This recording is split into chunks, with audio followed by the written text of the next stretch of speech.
My name's Mike Snowden, as Tom said, and I'm here with my colleagues Helen, Barbara and Ralph, who you'll be meeting shortly because we're all going to chip in a little bit each towards the presentation that you're about to see. The reason I suppose I'm starting is I was one of the first 7 heads on Cohort 1 to start working alongside Tom on really facilitating something that was our response, as it says there, to a changing landscape. Since 2010, the challenge has really been laid down to schools from the Secretary of State over to you in terms of, as he says, trusting us to know our schools, know our local areas and work together in collaboration with each other. Certainly that was our interpretation of what he said. Whether that's what he meant is something else. So we started really this process by asking ourselves some key questions. We talked a lot about the fact that we work well together as a learning partnership, as a group of heads together. Maybe what we did prior to starting on this journey was what you might call a little bit shallow, in the sense that we worked together on certain things like art and music and things like that, and literacy development, numeracy development, those sorts of things. But actually, did we really get to know each other? And it came from the idea that quite a few of us had memories of colleagues whose schools we felt were doing quite well, suddenly going into a category and it being quite a surprise to us. And why would that be when we felt that we should know each other inside out? So how can we really work together to sort of develop school improvement amongst ourselves and know each other? What needs to go into that? So the questions were about NLEs and LLEs. Are they the best way forward? We felt, well, they can serve their purpose, but really we want a preventative process, so that we're not reacting all the time to what Ofsted are saying, that we're actually getting ahead of the game, really, so that we can start to talk to Ofsted about what we're doing, so they can recognise that. And I think, as Tom alluded to, that's already started to happen. So where do we start? I went on a conference with David Hargreaves with a couple of other colleagues, and we came back very enthused by his self-improving school system, the work that he did with the National College, and we wanted to build a process and a system for all of us that worked on mutual professional trust, sharing data, key data, the sort of stuff that we don't talk about to each other when we meet as heads. You know, what you're worried about when your raise comes out, or other aspects of your school, and you're thinking, oh, I'm a bit worried about that because Ofsted are due in this year. I'm not really sure. Those kind of key areas that we kind of worry about, but we don't feel sometimes maybe we can share with our colleagues. Sharing knowledge and good practice with each other was a key part of what we wanted to do. We needed to have some openness and honesty with each other, to actually say, I'm a little bit worried about this, which again, for sometimes as heads we feel we're under pressure not to say that we're worried about something, that everything's going to be okay, but we needed to have a forum by which we could actually share sometimes our concerns, as well as our pleasure, if you like, at what our schools were able to achieve. And some rigour in that, in terms of peer review, so that we could actually work together to understand our schools better and actually bring some rigour to the process, so that actually schools starting to improve through heads talking to other heads about what they saw when they went into each other's schools. So the invitation went out for the first cohort of school-to-school working from myself and a colleague, Kirsty Nelson, who is unfortunately not able to join us tonight. We asked for up to 6 more heads to join us, work alongside the University of Worcester, basically because I'd worked with Tom before and that's where he was working, so it seemed a good connection there, and to develop systems of trust, support and challenge. Trust being quite an important aspect of what we were doing, because if we were going to share some of this very key information about our schools, we had to work from go on a process of trusting each other implicitly about what we were going to share. So the idea eventually was that everyone would get the benefits of this, and we have already started along that route with several cohorts, and you'll hear from my colleagues shortly about how that's worked for certainly 2 other cohorts apart from the one I'm in, so that we develop a super organisation. In other words, the TLP itself supports itself and supports its members by the way it works and the way its members work with each other. and again, a possible research opportunity. So that's something that Ralph, I think, will talk about in terms of next steps of where we're going at the end of this process. So Cohort 1 was myself and 6 other colleagues, and this kind of sowed the seeds for the template of what this was about. And what we started with were certain key elements that are the same for all cohorts, but though you'll find out when you hear my colleagues talk that actually the outcomes are actually personal to each of the cohorts. So this is not a one-size-fits-all deal, although there are some similarities in the way these things start up. So it was invitational. We weren't compelling anyone to do it like that. So, for example, we think your school looks like it could be quite weak. Why don't you come and join us and we'll make you better? That wasn't what we were doing. It was about trust, as I said, because you've got to be able to trust people implicitly to share that kind of delicate information.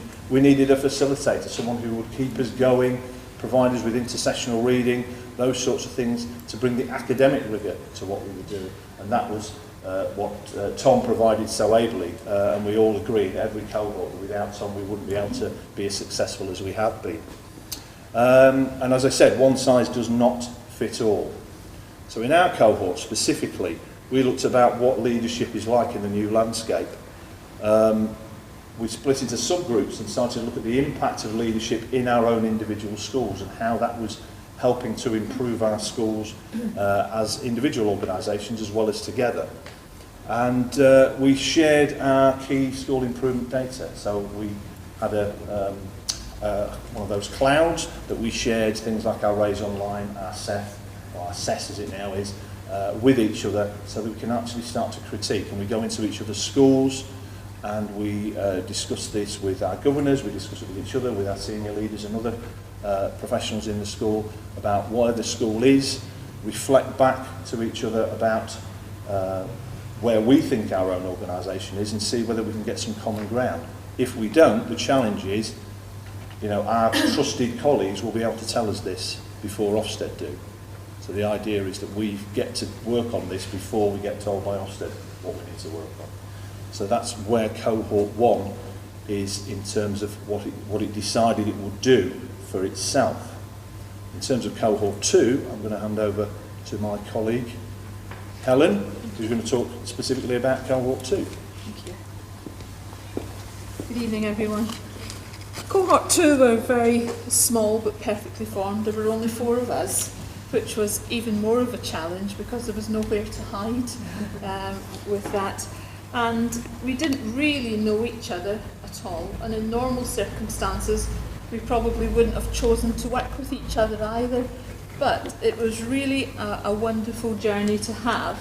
And the Wordle here sort of brings together lots of the myriad of things that we considered and talked about and thought, where are we going? We recognised the importance of building trust between each other, as Mike has said, and we also had a session where we shared our visions and values. Where were we going with all of this? Well, for us as a group, it was a bit of an evolution in terms of where we were going and what we were developing, and all of that was against a background of revolution when we were in a situation where there was a huge amount of change initiated by the government. We had a local authority that was crumbling by the day, and where were we going to get this support? Where were we going to look for it? And the only place you could really see is look to see what you had yourselves. For us, and certainly the readings that Tom provided with us in our facilitated sessions gave us quite an inspiration to be able to go on and think about, as school leaders, where are we going with this? What's our job? What's our function? And from our discussion, we came up with this idea that as leaders, we were leading learning, but in every school, lots of people at lots of different levels are leaders of learning, and how do we develop them? And through our discussions, we also decided that 3 key characteristics were about, for school leaders, were about having aspiration, about being authentic, and engendering that trust between us all. So through our discussions and our readings and getting to know each other, sharing our experiences, there were key questions that we returned to.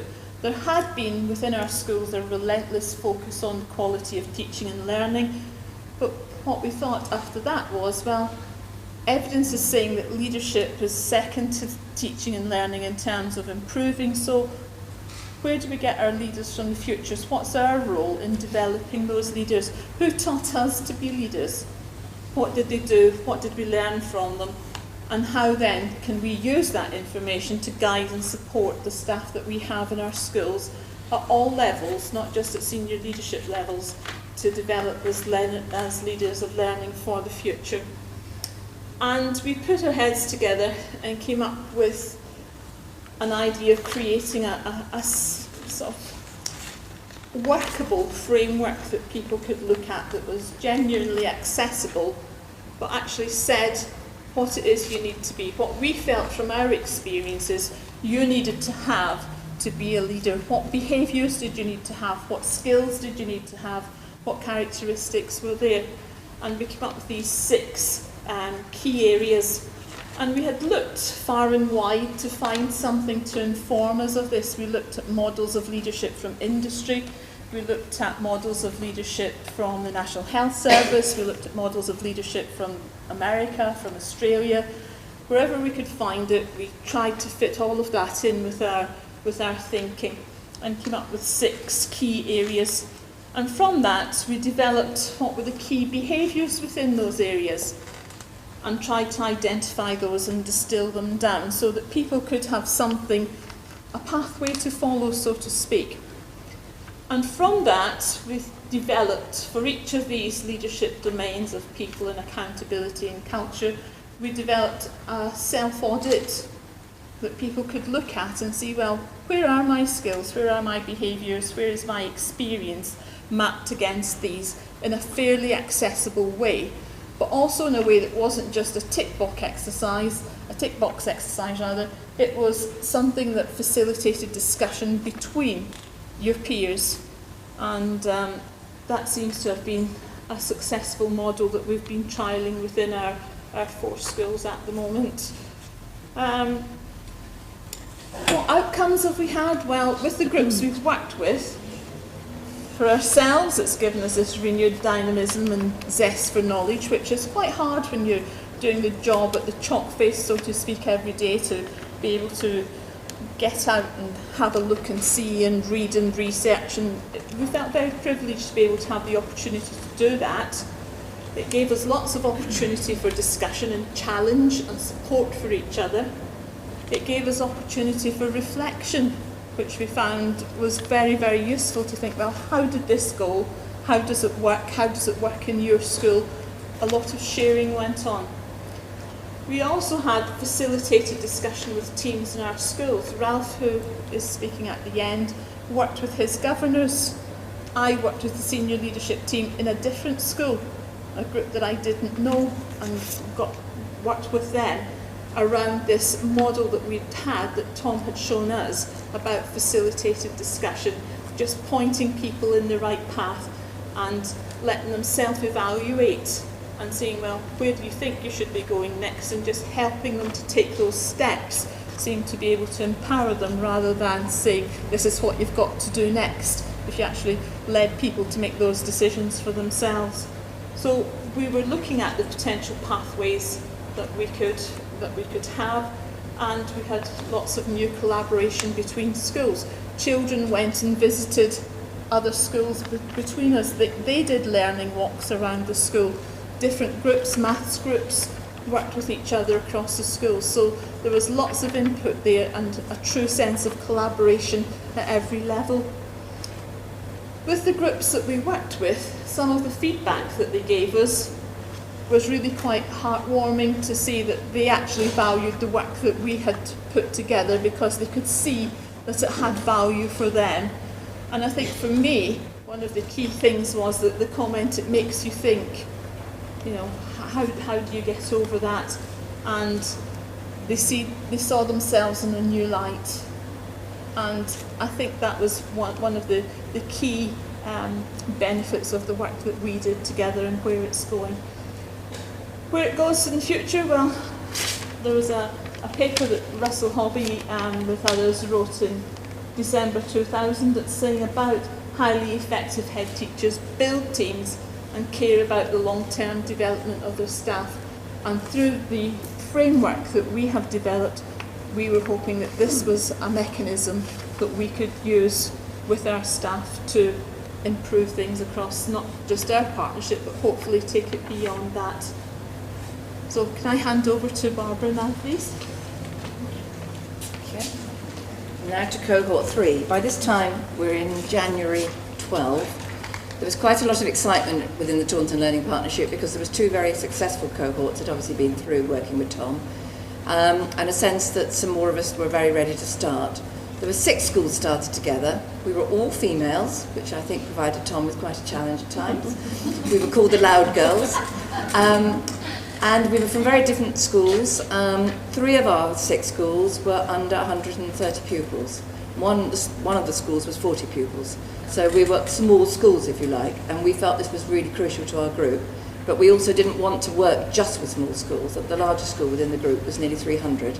And we were quite excited by that. We were also from very different sort of areas. My school's from a small rural school, about 10 miles outside Taunton. One of the schools was right in the heart of Taunton with very challenging numbers, pupil premium numbers, etc., etc. So we were very, very different. And we started off with quite a clear idea of what we wanted to do, I think. And we went through the same process as the other groups, which was hugely beneficial in terms of time to think and develop our own thinking and clarify what we really wanted. And we came up with these success criteria of where exactly we wanted to go. And our group, from day one almost, was always about getting all of our school involved with this journey, because when you've got 40 pupils in the school and 2 teachers, perhaps 3 with a teaching head supply, it was absolutely crucial that everybody was playing a part in this. And certainly all the teachers had to be brought into it completely, because the heads couldn't carry it on their own and didn't want to. And talking about leadership models was very important, but you know, when you're in a small school, you are the leadership all together. We're collaborative. And there was no way we could sort of break it into, you know, it's the old thing, who does health and safety? I do. Who does all the humanities? I do. Who does this? You know, any of you from small schools or smaller schools knows what that means.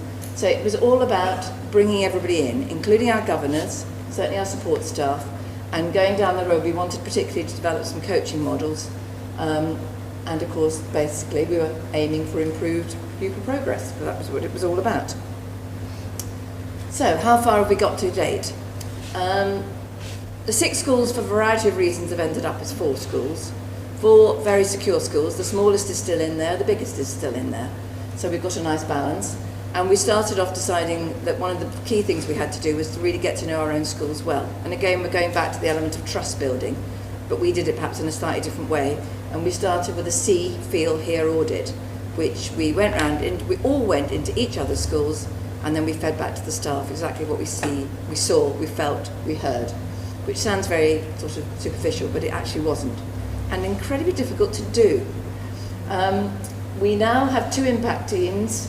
One is our senior teachers, because we don't all have deputies, but they meet together and we have given them a fair amount of leeway as to where they want to go, though we have put the word moderation on it in its broadest sense, and they're developing their programme. The early years group have flown, mainly because of the national agenda, in that they needed support and help, and as of September there'll be no early years support of any sort from the local authority in Somerset. And they are really doing very well together, and actually have announced that they're doing far better together than they were with the local authority. So that's another whole other observation. Head teachers have worked very closely together on observing our staff, which has been brilliant for all of us, especially for those of us who came out of smaller schools. And we've also done this 3-day coaching programme together. And we're trying to use those approaches in all our schools when we're doing observation and working with our own staff and other staff. And we've also developed our own logo, which you will notice at the top, which was one of the things that took us a long time to do. We've had a joint day for all our teaching staff at the beginning of January 13, which was absolutely brilliant. And we took all our staff to all of our schools, which sounds absolutely manic. it actually came out of suggestions of some of our staff, but it worked really well. We gave them a cracking good lunch in the middle of the day at the local pub, and we had a session at the end of the afternoon as to what all the staff would like to do, not what we wanted to do, what they would like to do together, and the groups came out of that. The governing body meeting, that took a little bit harder to organise, but we've had a main group. Tom came down to Taunton and led it. We had quite a good turnout, and as of last night, in fact, our 4 chairs of the 4 schools met, and we have great hopes for that. We're all very interested in where that might go, because we think this is something, they need the support so badly for each other. And again, especially in a smaller school, we think it's going to be really quite powerful if it gets off its and moves. And the staff teams are continue to meet. They're going to carry on. We're hoping that they will carry on into the next school year, and they're in a position now, I think, to really plan where they want to go next year. It's not being head-led at the moment, it's being self-led. And we are having another joint inset day at the beginning of September, where we're particularly going into the coaching approach and how we might work with each other. And we have committed to continue working with Tom, because none of us have let Tom go. We feel we need Tom to keep us in line. And it's very exciting. So I'm going to hand over to Ralph for final thoughts. We're nearly there. So 3 cohorts you've heard from. The 4th cohort, they've started, but we didn't feel it was right for them to come and say anything, because they've just got going, and they wouldn't feel quite ready yet. But that, with those cohorts, we've got 21 schools now taking part. We've got a 5th one in the pipeline.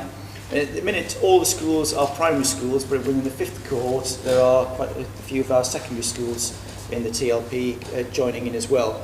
The TLP is about 35-36 schools altogether, so by the time cohort 5 goes through with Tom, we'll have hit top 20s, so it's nearly the whole of the TLP, so that's a great success from our perspective to get that many schools involved working together.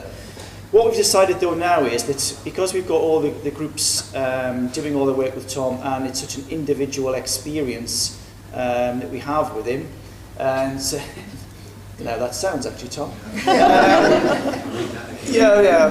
And the outcomes are so personal to each of the groups. What we think we need to do now is to explore in more detail what each cohort's achieved. And in fact, you've heard probably more about what we've all achieved in the TLP. We need to get together and look at that. We might use the film. And then decide how we're going to use these achievements to benefit the whole of the TLP, because there's aspects of what we've been doing that will be beneficial to share and use across all the different cohorts. And as I say, even though 5 cohorts have gone through, that won't be all the schools. There's been a lot of work, as you've heard already, that's involved not just the heads but other members of staff within the schools. That's great, but we want to maximise that impact, so we're going to meet as well to decide how we're going to make sure that everybody in the schools benefits from what we're actually doing, because in the end all the staff need to benefit, because what we're about really is helping the children to benefit from all of this. So at the end, you know, we've got to be able to measure, because that's the business we're in, isn't it, the impact of all of this work on how it's actually affecting the children. So there's quite a lot of work to do there amongst ourselves to make sure that we don't just lose the initial impact of what we've started, and we manage to sustain it right the way through, particularly if schools have new head teachers and new members of staff. We want to keep this as a sort of a self-sustaining model, really. So that's us, the Taunton Learning Partnership. I hope you've learned a little something. Certainly we've learned a lot from each other, just putting all this together. So thank you very much. Thank you.